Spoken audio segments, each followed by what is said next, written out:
Welcome to the Deep Dive. Today we're diving into a really significant work, Barbara Tuchman's Pulitzer Prize winner, The Guns of August. Huge book. Absolutely. We're using it as our guide, really, to that critical first month of World War I, trying to understand how a whole continent just stumbled into this catastrophe that changed everything. It's a monumental piece of history, often called, just a brilliant military history of August 1914. But I think its real power is Tuchman's writing. How so? Well, even though you, the listener, you know how it ends, right? You know the Great War happens. Yep. She somehow makes you feel like you're right there, reading the telegrams, watching it unfold in real time. She makes you kind of suspend any foreknowledge. You actually feel the dread building. And that's our mission today, isn't it? To sort of unpack that dread. Yeah. How did human flaws, egos, these incredibly rigid military systems. How do they all just mesh together? Exactly. To create this Armageddon that it seems nobody could stop, even if they maybe saw it coming. Tuchman's view isn't cynical exactly, but you definitely come away feeling this profound sadness about, well, human folly. One thing that makes it so gripping is her character work. She doesn't just give you names and ranks. No, she paints these vivid pictures. Flawed people making huge decisions. Like Kaiser Wilhelm II. She calls him the possessor of the least inhibited tongue in Europe. And it shows, especially about his own family, like his uncle, King Edward VII. Right, he saw him as Satan. Yeah, Satan, the arch plotter, trying to encircle Germany. I mean, imagine basing foreign policy on that kind of personal animosity. It's volatile. Definitely. Yeah. And even the victims, like Archduke Franz Ferdinand, get this treatment. Tall, corpulent, and corseted, with green plumes waving from his helmet. It puts you right there at Sarajevo. It does. And on the other side, you have Joffre, the French commander. The Santa Claus lookalike. Massive and paunchy in his baggy uniform. Yeah, it looked like Santa Claus.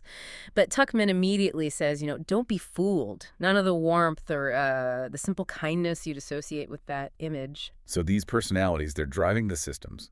And the biggest system, the one dictating everything at the start, that's the German Schlieffen Plan. The cornerstone of their whole strategy. And on paper, the military logic seemed, well, perfect. It did. If you ignored the politics and the friction of reality, it was all about speed. What? Overwhelming force. The idea was crush France in 6 weeks. Exactly. But basically the whole army, 7/8 of it, sweep through Belgium, neutral Belgium, mind you, and then, only then, turn to deal with Russia, who they assumed would mobilize really slowly. And that famous line about the marching wing. Let the last man on the right brush the channel with his sleeve. It gives you a sense of the sheer scale and the, frankly, terrifying rigidity required. But hang on, if guys like Moltke the Elder, the original planner's uncle, saw the next war lasting maybe 7, even 30 years, how did his nephew, Moltke the Younger, and the whole German command get so locked into this single short war gamble? That's the core of the tragedy, Tuchman points out. Moltke the Younger did have doubts. He had moments where he worried it would be a long, wearisome struggle.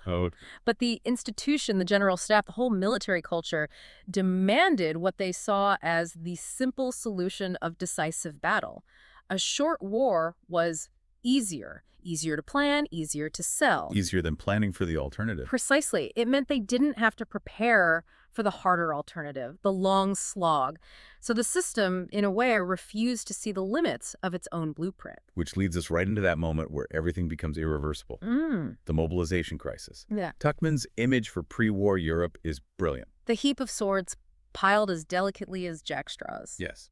Pull one, and they all shift. And the alliances locked it all together. Franco-Russian on one side, Austro-German on the other. Once one power mobilized. Everyone had to. Yeah. Because the plans were so intricate. Right. Mobilization wasn't just a threat anymore. It was the war starting. The train schedules were too complex to halt or redirect easily. And the French were absolutely banking on the Russians, weren't they? The famous steamroller. Desperately. 6.5 million potential soldiers. Huge numbers. But God, they were slow. Right. The average soldier needed transport over, 700 miles? Very few railways compared to Germany.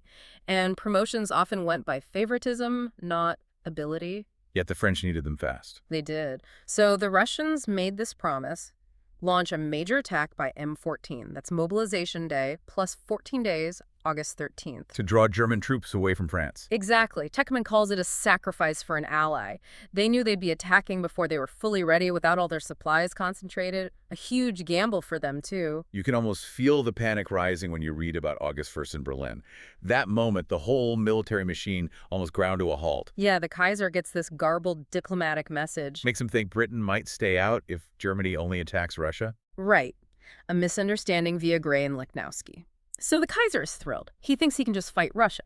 He orders Moltke right then and there to pivot the entire German army, stop the move west, send everyone east. 1 million men already moving. 1 million men, 11,000 trains running on these unbelievably precise schedules.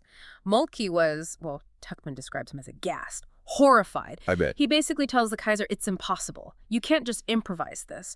Reversing it now would mean grotesque ruin, chaos. The most perfectly planned military movement ever conceived would just collapse into a mess. So the plan was too perfect to change, even by the emperor. That's the chilling part. The military timetable had become more powerful than the political leader. Moltke did reluctantly agree to not seize Luxembourg immediately, that tiny concession, Okay. but the main deployment west, it just kept rolling. The trains couldn't be stopped or easily rerouted. Politics had lost control to the schedule. Wow. Okay, so the machine is running.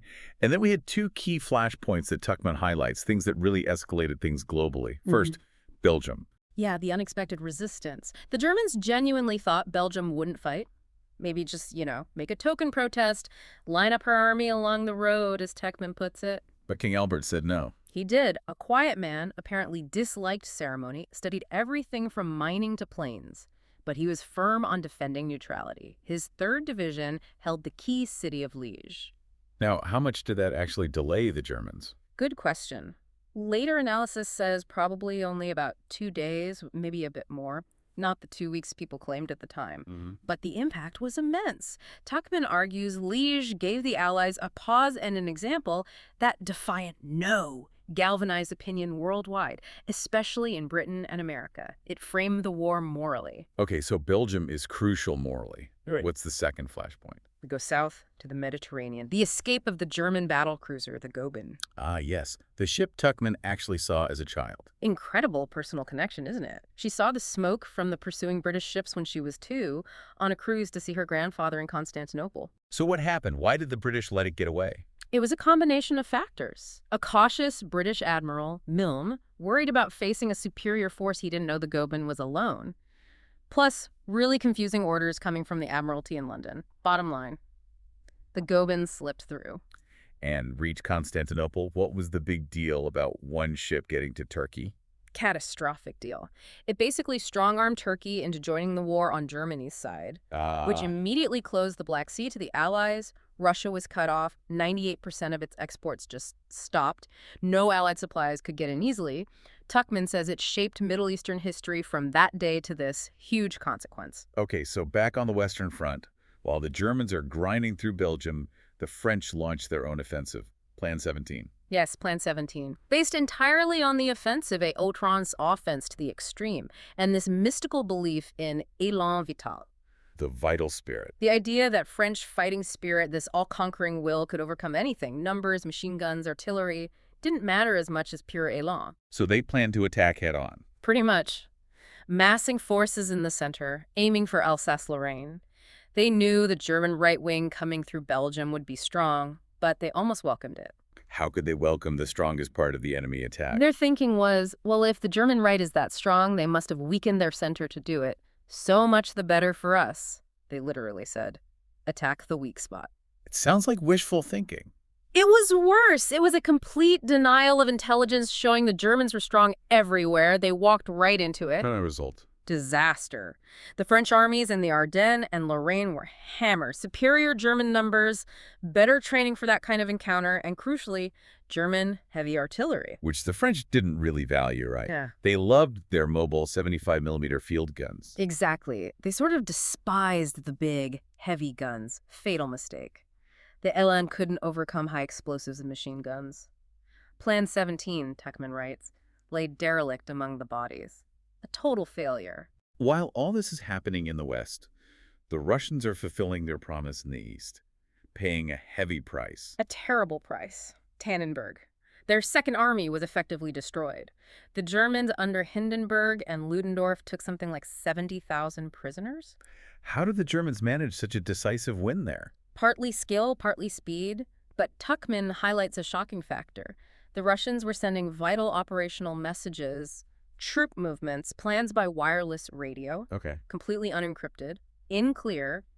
The Germans just had to listen in. Tuchman says they had an ally, the enemy. Unbelievable. But that Russian sacrifice, even ending in disaster at Tannenberg, it did have an effect back west. Oh, absolutely critical effect. Yeah. The initial shock of the Russian advance, even though it was ultimately contained, panicked the German high command. They pulled troops from the west. They did. They transferred 2 entire army corps from the crucial right wing in France to the Eastern Front. Just 2 corps. Did it make that much difference? Immense difference. They actually arrived too late to affect the outcome at Tannenberg, but those 2 corps were desperately, desperately missed just days later in France, at the Marne. Right, the Battle of the Marne, the turning point. Right. How did that unfold? Well, the German First Army commander, von Kluck, on that far right wing, he was convinced the French were broken, totally beaten, retreating in disarray. So he got ambitious. He did. Instead of continuing his sweep west and south around Paris, he made a fateful decision. He started to wheel his army inward, turning southeast. He wanted to envelop and trap what he thought was the collapsing French flank. But in doing so, He exposed his own flank. His entire right flank became vulnerable to attack from the direction of Paris. and someone saw the opening? General Gallieni, the military governor of Paris, Tuchman calls him irritably impatient. He saw Kluck's maneuver on the map and realized immediately Kluck's rear was wide open. So he attacked. He threw everything he had, including the newly forming French Sixth Army, straight into Kluck's exposed flank. This is where the famous story of the Paris taxis comes in, rushing troops to the front line. It shows the desperation, but also the French ability to react. That was the key. The French ability to recover, to stop retreating, turn around, and fight back fiercely. Kluck himself later admitted this French recovery was a possibility not studied in our war academy. The rigid German plan couldn't account for the enemy not following the script. Exactly. They assumed the French would just keep running. They didn't plan for resilience. And the result of the Marne. The German advance was stopped cold. They were forced into a general retreat. Their entire Schlieffen Plan, the bid for that quick 6-week victory, it was over, lost. But they weren't destroyed. No. And that, Tuchman concludes, is the ultimate significance of the Marne. It didn't end the war. It ensured that the war would go on for years. So that first month set the stage for everything that followed. The tragedy wasn't just the start, but that everyone got, as Tuchman puts it, caught in a trap. A trap of their own making. Rigid plans, alliances, escalations, from which there was, and has been, no exit. Because they refused to plan for that harder alternative, the long war they dimly feared but wouldn't prepare for. Condemning millions to the trenches. Which leaves us with a final thought for you, the listener, drawing from Tuchman's deep dive into this systemic failure. She notes, chillingly perhaps, that many people actually welcomed war in 1914, maybe out of an unconscious boredom of peace. So, thinking about today, which of our own deeply embedded systems, our own complex global military or political plans, especially those promising a simple solution, might be carrying us toward a catastrophe that we, right now, are refusing to seriously plan for? Something to consider.